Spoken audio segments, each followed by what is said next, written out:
నమస్కారం city news కి స్వాగతం. ముందుగా ముఖ్యాంశాలు.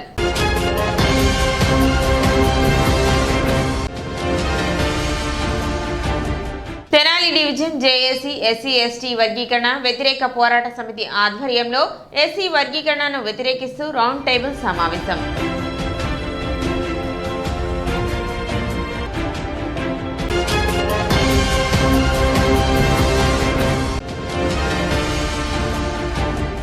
ఊపిరితిత్తుల వ్యాధితో బాధపడుతున్న వ్యక్తికి సీఎం సహాయ నిధి కింద 6 లక్షల ఆర్థిక సహాయం అందించిన మంత్రి నాదెండ్ల మనోహర్.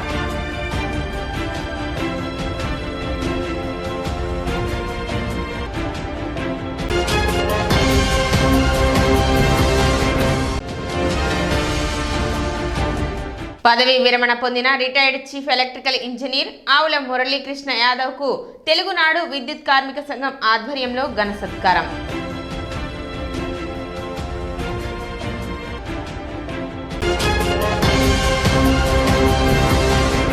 మంత్రి నాదెండ్ల మనోహర్ పట్టణంలోని పలు వార్డుల్లో పర్యటించారు. రామలింగేశ్వరపేటలోని పలు వార్డుల్లో పర్యటించి ప్రజల సమస్యలను అడిగి తెలుసుకున్నారు. డ్రైనేజీ, వీధి దీపాలు వంటి పలు సమస్యలను ఆ ప్రాంత ప్రజలు మంత్రి మనోహర్ దృష్టికి తీసుకువచ్చారు. అనంతరం రామ మందిరంలో జరిగిన 8, 9, 10, 11, 12 మరియు 13 వార్డుల్లోని ముఖ్య నాయకుల కార్యకర్తల ఆత్మీయ సమావేశంలో మంత్రి నాదెండ్ల మనోహర్ పాల్గొన్నారు. ఈ కార్యక్రమంలో జనసేన నాయకులు పెద్ద సంఖ్యలో పాల్గొన్నారు.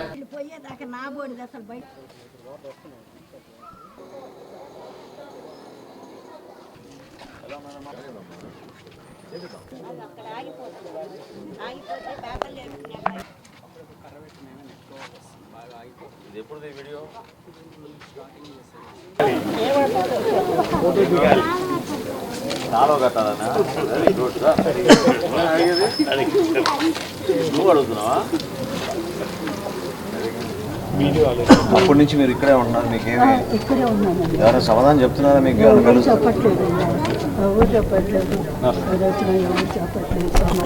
చెప్పట్లేదు. ఒకసారి 2 సార్లు హాస్పిటల్ దగ్గరికి వెళ్ళాను.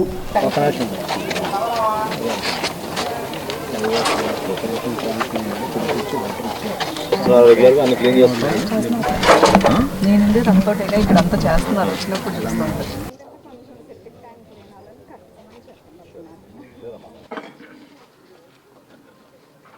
ఆలోచిస్తున్నాం. అదే ఒకసారి నేను చెప్పించి కూడా పెట్టాము సార్. మాకు ఫస్ట్ నుంచి రాలే. ఇప్పుడు 10 సంవత్సరాల నుంచి మాకు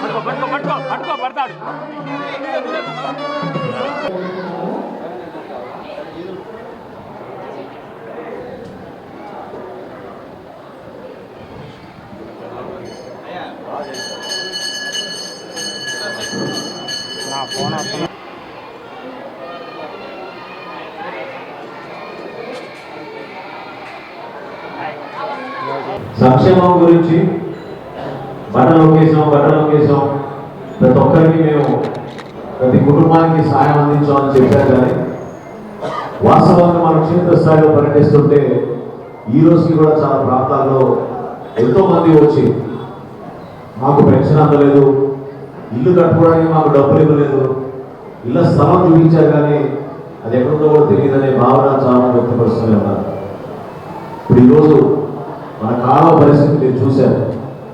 ఆ కాలువని మనం మార్చుకోగలగాలంటే మనందరం కూడా సహకరించాలి.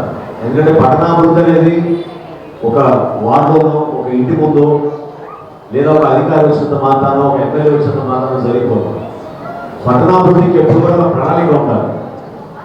2047 గురించి మనం ఈరోజు ఎందుకు మాట్లాడుతున్నాం అంటే ఒక దూరదృష్టితోటి, మంచి ప్రణాళికతోటి తెనాలి పట్టణాన్ని మనం అభివృద్ధి చేసుకున్నాం.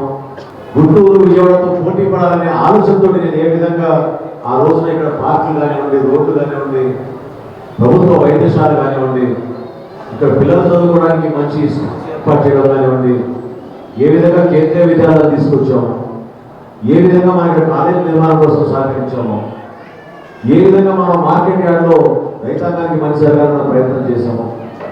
ఎక్కడ కాలనీ ఏర్పాటు చేసినా కూడా ముందుగా 100% ప్రతి ఇంటికి మంచిగా అందించాలి, డ్రైనేజ్ సౌకర్యాలు అందించాలని చేసిన ప్రయత్నం మీ అందరికీ కూడా నేను ఈరోజు గుర్తు చేస్తున్నాను. ఎప్పుడో 50-60 సంవత్సరాల క్రితం చేసిన ప్రణాళికకి మనం దానికి పరిమితం అయిపోతూ ఉంటే జనాభా పెరిగిపోతూ ఉన్నప్పుడు మనకి ఇబ్బందికరమైన పరిస్థితులు వస్తున్నాయి. ఎవరు కూడా మున్సిపాలిటీతో సహకరించాలి, మున్సిపల్ నిబంధనలు పాటించాలి అన్న ఆలోచన రాకపోతే మనం అభివృద్ధి చెందలేము. 100% అందరం కలిసి ముందుకెళ్ళాలి. ఇందులో మీ సహకారం ఎంతో అవసరం. మన నాయకత్వం క్షేత్రస్థాయిలో ఎన్నికలు ఎప్పుడు వచ్చినా సరే ఎప్పుడు కూడా మీకు అందుబాటులో నిలబడింది గౌరీ లాంటి వ్యక్తులు. నేను అడిగేది ఏంటంటే దయచేసి మీరు అర్థం చేసుకుని ప్రభుత్వం నుంచి చేసే ప్రతి కార్యక్రమాల్లో మీరు భాగస్వాములు అవ్వండి. కలిసి పని చేసుకుందాం, మన పక్కన అభివృద్ధి చేసుకుందాం.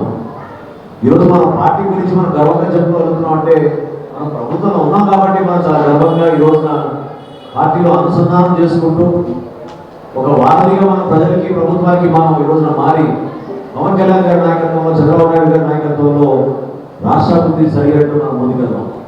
నేను మీకు మాటిస్తున్నాను, 2047 కల్లా తెనాలిని మనం అద్భుతంగా అభివృద్ధి చేసుకున్నాం. దానికి ఒక మంచి ప్రణాళిక సిద్ధం చేసుకున్నాం. ఏ విధంగా గతంలో కళల కోసం ఇక్కడ నివసిస్తున్న కళాకారులను మనం ప్రోత్సహించే విధంగా, వాళ్ళకి గౌరవించే విధంగా ఏ విధంగా మనం కళాబంధం నిర్మాణం చేసుకున్నాము, ఆటలు నిర్మాణం చేసుకున్నాము. అదేవిధంగా మొట్టమొదటి ఓపెన్ ఎయిర్ ఆడిటోరియం మనం 10వ వార్డులో మనం ఏర్పాటు చేసుకున్నాము, ప్రారంభించుకున్నాం. మంచి చేస్తే ప్రజలు ఏ రకంగా ఆదరిస్తారు అనేదానికి తారకాణం. ఇప్పుడు వచ్చి చూసాను, నేను ఏదో మామూలుగా గౌరీ ఫోన్ చేస్తే వచ్చారు, స్నానం చూస్తే కాలువంట పడి వచ్చారు. అంటే ఒక మంత్రిగా ఉండి కూడా ఒక ఎమ్మెల్యే లాగా కాలువను పరిశీలించుకుంటూ అందరితో మాట్లాడుకుంటూ ఏంటి మీకు ఉన్నటువంటి సక్రమంగా చేస్తున్నారా లేదా అని ప్రతి ఇంటిని గడప గడపని తట్టి వాళ్ళందరూ పిలిచి అడుగుతుంటే నాకు అనుకోండి, నాకు అనిపిస్తుంది నిజంగా రాజకీయ అంటే వాళ్ళతో పాటు చేరారు కాబట్టి రాజకీయ నాయకులు అంటే ఏదో ఊరిగా పదవి కోసం పదవి రాగానే ముందు ఒక తీర్పు వెనక తీర్పు పోలీసులు పెట్టి వెళ్ళటం కాదు. కనుకనే కూడా తెనాలి ప్రజలందరూ కూడా మనోహర్ గారు అంటే గౌరవం. అలాగే రాష్ట్ర వ్యాప్తంగా కూడా అంటే గౌరవం ఏంటంటే ఆ పలకరింపు మనకి ఎంత పెట్టాలంటే కూడా మనము ఓట్లప్పుడు వచ్చాము, మళ్ళా ఇవాళ కూడా మీ ఇంటికి వస్తే ఆ పలకరింపే మనిషికి ఎప్పుడు కూడా గుర్తుండిపోయింది ఎప్పుడు కూడా. మరి ఈ రోజున మరి ఎలక్షన్ తర్వాత మంత్రివర్యులు మొట్టమొదటిసారిగా తెనాలి పట్టణంలోనే మరి ఈ ప్రాంతంలోనే 7, 8, 9, 10, 11, 12, 13 వార్డుల్లో ముఖ్యమైనటువంటి కార్యకర్తల నాయకుల సమావేశం మరి నిర్వహించాలని తలపెట్టి మొట్టమొదటిగా మనకు అవకాశం ఇచ్చినందుకు, మరి ఈ ప్రాంతానికి ఇచ్చేసినందుకు ముందుగా శ్రీ మంత్రివర్యులు నాదెండ్ల మనోహర్ గారికి ధన్యవాదాలు తెలుపుకుంటా ఉన్నాం.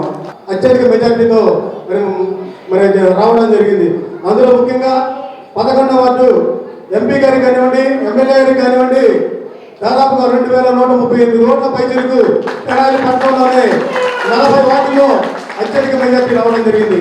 మరి చంద్రబాబు గారి నాయకత్వం అనుభవం కావాలన్నారు.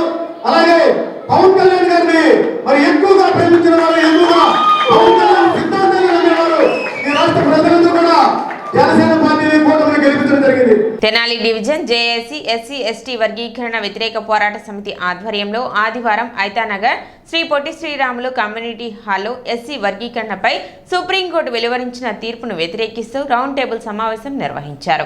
ఐకమత్యంగా మెలుగుతున్న మాల మాదిగలను వర్గీకరణ పేరుతో విడదీయటం అన్యాయమని మాల మహానాడు జేఏసీ నేతలు senior counsel high court advocate B Sashibhushan, Karumanchi Ravikumar, Pantagani Ramesh, Dasari Chennakesavulu, Pondagala Chaitanya ప్రసంగించారు. కుట్రపూరిత రాజకీయాలతో రాష్ట్రంలో ఎస్సీ ఎస్టీలను వర్గీకరణ చేస్తే తగిన మూల్యం చెల్లించాలని ప్రభుత్వాన్ని హెచ్చరించారు. రాబోయే రోజుల్లో దళితులు ఉద్యమకారులుగా కాకుండా రాజకీయ నాయకులుగా ఉద్భవిస్తారని పేర్కొన్నారు. సమావేశంలో తొలుత పిల్లి విద్యాసాగర్, గడ్డేటి సుందర్ సునీల్ సభాధ్యక్షత వహించారు. తెనాలిలో ఐతానగర్ నుండి అత్యధిక ఓటింగ్ కలిగినటువంటి మాల కమ్యూనిటీ, అంటే దాదాపు 42 లక్షల ఓట్లు కలిగిన మాల కమ్యూనిటీ ఒక రాజకీయ శక్తిగా మారాలి.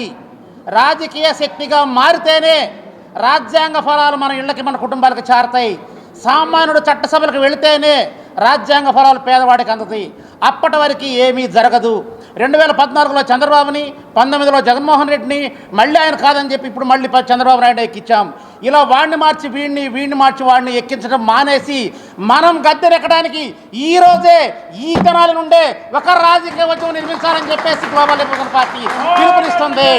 కార్యక్రమంలో బండికల్ల బుల్లయ్య, బొనిగల ప్రదీప్, కంచెల కోటేశ్వరరావు, అక్కిదాస్ కిరణ్ కుమార్, కనపతి అబ్రహం లింకన్, కారుమంచి సునీల్ సందీప్, గోవాతోటి మనోజ్, ఎండ్రపాటి అశోక్ కుమార్, వేము సమత, కారుమంచి భానుప్రకాష్, కంచెల అజయ్ కుమార్, మదిర నాగేశ్వరరావు తదితరులు పాల్గొన్నారు. ఏదైతే ఎస్సీ వర్గీకరణకి వ్యతిరేకంగా యావత్ భారతదేశంలో అనేక ఉద్యమాలు కార్యాచరణ ప్రకటిస్తున్న క్రమంలో ఈ రోజున మేధావులు ఇది అలాగే ఐతానగర్ ఇక్కడ నుంచి ఎక్కడైతే ఉద్యమం మొదలుపెట్టిందో ఇక్కడ ఐతానగర్లో ఒక ప్రత్యేక ప్రణాళిక సిద్ధం చేయడం కోసం ఎక్కడైతే మాలలు అలాగే ఉద్యోగాల విషయంలో కానీ అలాగే ఏదైతే రాజకీయ విషయంలో వెనకబడతా ఉన్నారు వీరిని పరీక్షించే విషయం ఏదైతే వర్గీకరణని వ్యతిరేకించడంతో పాటు ఏదైతే ఎస్సీ ఉద్యోగులు ఏదైతే రాజకీయ నాయకులు ఇబ్బందులు పడుతున్న ఇబ్బందుల్ని ఇక్కడ నుంచి ఏ విధంగా మనం సమస్య పరిష్కారం చేయ విధానాన్ని ఈరోజు రౌండ్ టేబుల్ సమావేశం ఏర్పాటు చేసి ప్రతి ఒక్క అంశం మీద చర్చ చేయడం జరుగుతుంది. అలాగే రేపు రాబోయే రోజుల్లో ఎవడైనా ఏ నాయకుడైనా మా మాలల జోలికి వస్తే ఖచ్చితంగా మీ బుద్ధి చెబుతామని తెలియజేసుకుంటా ఉన్నాం. ఎస్సీ వర్గీకరణ అనే అంశంపై రాజ్యాంగబద్ధమైన హక్కులు సుప్రీంకోర్టు జడ్జిమెంట్ తరిమిల ఉత్పన్నమయ్యే పరిస్థితులు, రాజ్యాంగం పౌరుడు కల్పిస్తున్న హక్కులు వాటి కాపాడుకోవడం కొరకు మరియు రాజకీయ చట్టపరమైన చైతన్యం ప్రజల్లో తీసుకురావడానికి అలాగే ఈ వర్గీకరణ అనేది రాజ్యాంగం ప్రకారంగా సాధ్యమేనా కాదా అనే అంశంపై ఉద్యోగస్తులు మరియు ప్రజాస్వామ్యవాదులు వారి మధ్య ఒక సమర్థవంతమైన చర్చ చేపట్టాలని తద్వారా ప్రజలు ఈ జడ్జిమెంట్ని అర్థం చేసుకొని తమ హక్కులను కాపాడుకోవడానికి ఈ మీటింగ్ ఒక సాధనంగా ఉపయోగపడుతున్న ఉద్దేశంతో ఈ మీటింగ్ పెట్టడం జరిగింది.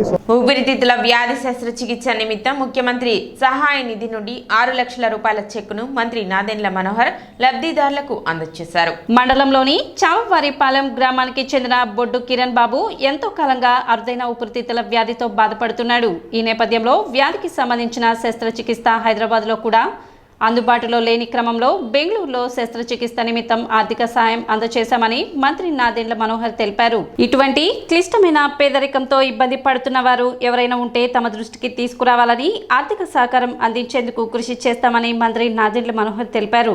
గతంలో నేను సభాపతిగా ఉన్నప్పుడు చాలామందికి పాపం వాళ్ళ కుటుంబంలో ఉన్న ఆర్థిక ఇబ్బందులు ఉన్నా కూడా సొంత కుటుంబ సభ్యుడికి ఆరోగ్య సమస్యలు వచ్చినప్పుడు కార్పొరేట్ హాస్పిటల్లో చేర్పించుకుని వాళ్ళకి చికిత్స పొందాలంటే సాధ్యమయ్యే పని కాదు.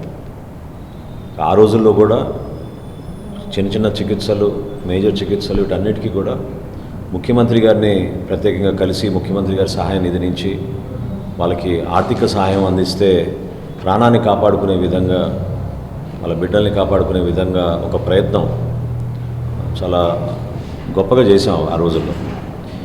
గత 5 సంవత్సరాలు ఈ ప్రభుత్వం నిర్లక్ష్యానికి గురై ఆర్థిక పరిస్థితులు సరిగ్గా లేవు కాబట్టి దాదాపు 400 కోట్ల రూపాయలు ముఖ్యమంత్రి సహాయ నిధి నుంచి పక్కదోవబోయి పేద ప్రజలకి ఆదుకునే సమయం అప్పుడు ప్రభుత్వం నుంచి మనం ఆదుకోలేకపోతే చాలా ఇబ్బందిగా ఉండేది. ఎన్నుకోబడ్డ 2 నెలలు కూడా చాలామంది పాపం వచ్చినప్పుడు ఆర్థిక ఇబ్బందుల వలన ప్రభుత్వం నుంచి తక్షణమే స్పందించి ఒక ధైర్యం కల్పించి ఒక భరోసా కల్పించే మనస్తత్వం ఉండి కూడా ఆర్థిక ఇబ్బందుల వలన చేసుకోలేకపోయాం. సో ఇప్పుడు మళ్ళీ రాష్ట్ర వ్యాప్తంగా ఎంతోమంది దాతలు గౌరవ ముఖ్యమంత్రి చంద్రబాబు నాయుడు గారి నాయకత్వం పైన ఉన్న నమ్మకంతో ఎంతోమంది కదిలి వచ్చి దాదాపు 400 కోట్ల రూపాయలు ముఖ్యమంత్రి సహాయ నిధికి అందించారు. అందులో కొంతవరకు మొన్న వరద బాధితులకి ఆర్థిక సహాయం అందించాం.